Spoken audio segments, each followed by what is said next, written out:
ओढ तुझ्या प्रेमाची भाग 2 पूर्वार्ध।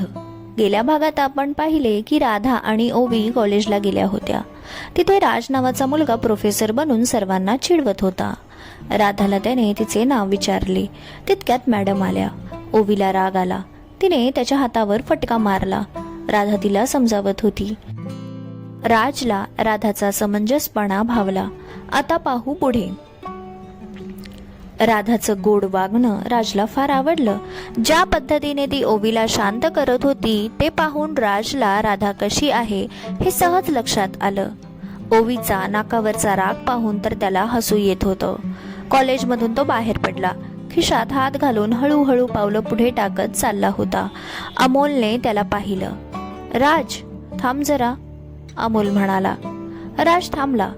त्याच्या चेहऱ्यावर हसू होते। राज, क्या बात है, इतकं हसू कशासाठी? अमोल म्हणाला।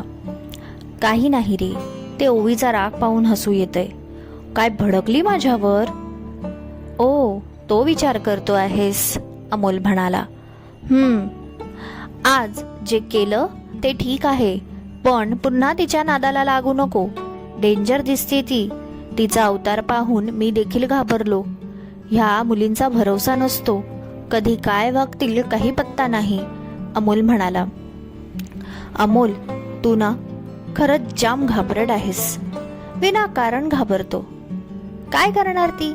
धुसफुसच करणार, खांदे उडवत राज म्हणाला। बरं, मी घाबरट? हो, आहेसच घाबरट। इतकं काही होत नाही। आपले कॉलेजचे दिवस आहेत, मस्त एन्जॉय करायचं। असं करत राहिलो ना, अर्थ काय कॉलेजला?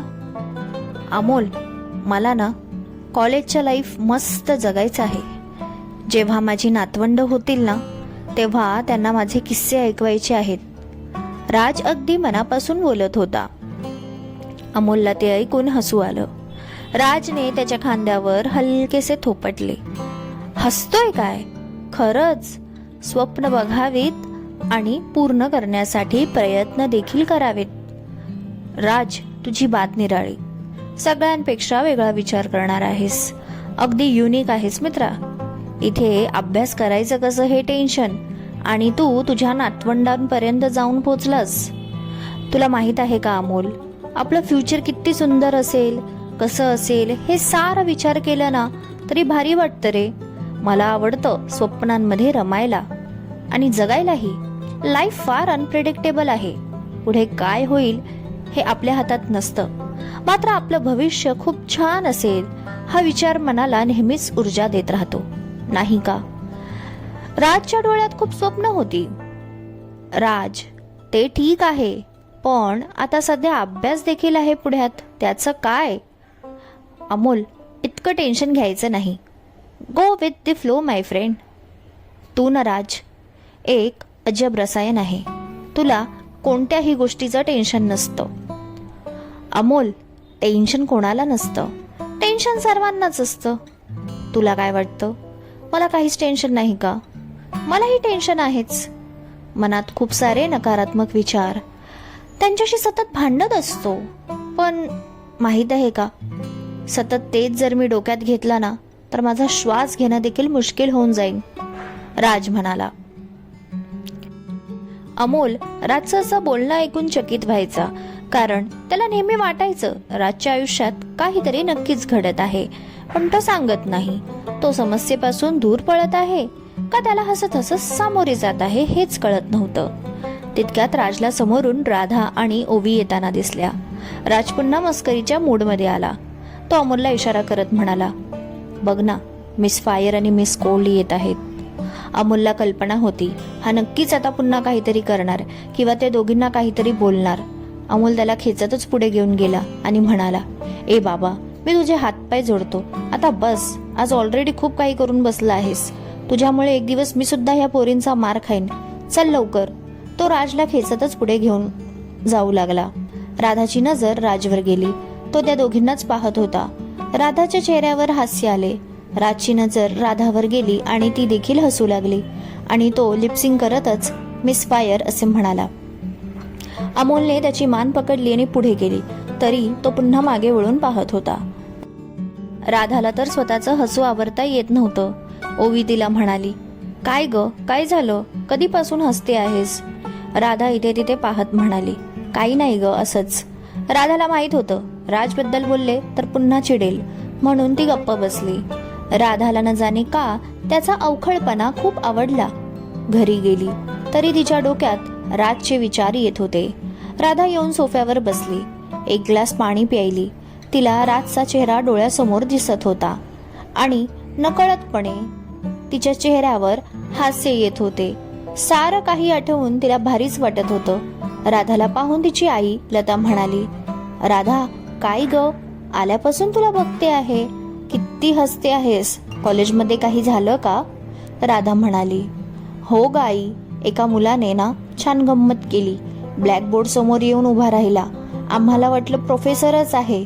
वय तर लहानच दिसत होतं, पण त्याने स्वतःची ओळख मी अकाउंटचा प्रोफेसर आहे अशी केली आणि बरोबर त्याने मला उठवलं आणि नाव विचारलं.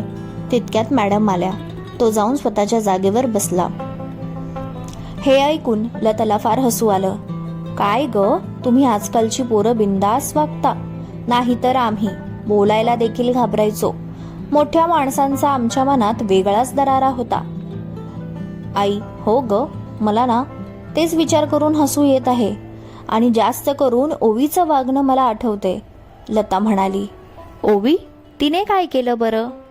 आई, तुला माहित आहे ना किती गरम डोक्याची आहे. राज सॉरी म्हणायला आला तर तिने त्याच्या हातावर चक्क फटका दिला, तेही जोरात, आणि खूपच चिडली होती.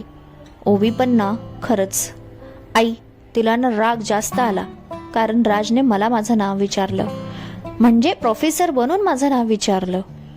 अच्छा, असं तर. ओवी लहानपणापासूनच अशी आहे. तिला जर कोणी काही बोललं तर एखाद वेळेस खपवून घेते, पण तुला कोणी काही बोललं तर तिला ते सहन होत नाही. शेवटी जीवाभावाची मैत्रीण आहे तुझी. राधा गालातल्या गालात हसत होती. आई म्हणाली, बरं, 2 घास खाऊन घे आणि आपल्याला जरा बाहेर जायचं आहे मार्केटमध्ये. राधा म्हणाली, ठीक आहे आई. आईशी बोलून झाल्यावर देखील राधा विचारात गर्क होती. कधी नव्हे ती आज एका मुलाचा इतका विचार करत होती. दिसायला देखणी, वागण्यात समंजस असल्यामुळे तिला शाळेत अनेक मुलांनी प्रपोज केलं होतं, पण तरीही कोणी तिच्या मनात भरलंच नाही. आणि आज मात्र राज तो असा मनात फिरत होता. बस रे बास, न जाणे का काही केल्या त्याचा विचार जाता जात नव्हता. त्याचे पाठी वळून बघणं, पुन्हा चिडवणं, अगदी लहान मुलासारखं त्याचं वागणं तिच्या मनात भरलं होतं. ही प्रेमाची सुरुवात होती का? क्रमश. कथालेखन अश्विनी कुणाल ओगले. श्रोते हो, आजचा भाग तुम्हाला कसा वाटला कमेंटमध्ये सांगायला विसरू नका. आणि तुम्ही चॅनलला जर सबस्क्राईब केलं नसेल तर जरूर करा. लवकरच भेटू पुढील भागात. धन्यवाद.